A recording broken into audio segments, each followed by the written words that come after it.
মুখ্যমন্ত্রী শুভেন্দু অধিকারীর ভিশনে ভরসা রাখছেন শিল্পপতিরা। পালা বদলের পর এ রাজ্যে শিল্পে জোর দেওয়া হচ্ছে, আশাবাদী শিল্পপতি পার্থপ্রতিম চট্টোপাধ্যায়।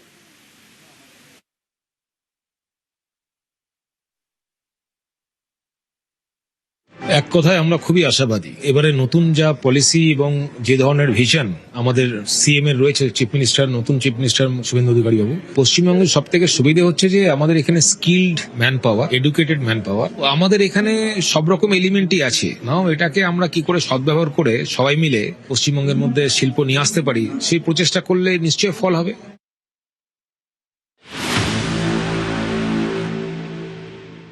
মেঝিয়ায় আজকে শিলান্যাস হলো শ্যাম স্টিলের কারখানা সম্প্রসারণের 15,000 কোটি টাকার বিনিয়োগ। আর সেই বিনিয়োগেরকে ঘিরেই আশাবাদী শিল্পপতিরা রাজ্যের শিল্পের ভবিষ্যৎ নিয়ে।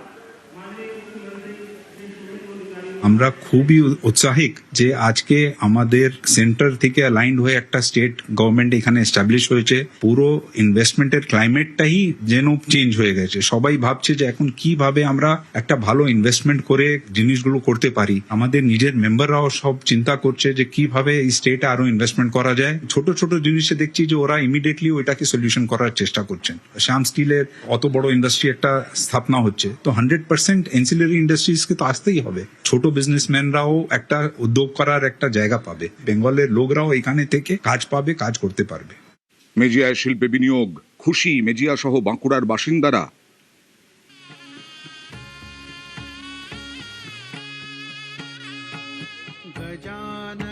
এই গরিব মানুষ এখানে কাজ একবারেই নাই বাঁকুড়া জেলার মধ্যে। এই কারখানাটা শুভেন্দু অধিকারী আমাদের মাননীয় মুখ্যমন্ত্রী আসছে, এটা দারুণ উপকার হবে আমাদের। এরকম কারখানা আরো বহুত দরকার আছে। আগে যে এই যে কারখানা ছিল, এটা তো সেই তৃণমূলের আমলে কাটমানি লিয়ে হয়েছে, আমাদের মির্জাবাসীর কোনো কাজেই নেই। এখন মনে হচ্ছে কাজ হবে, আমরা দারুণ খুশি।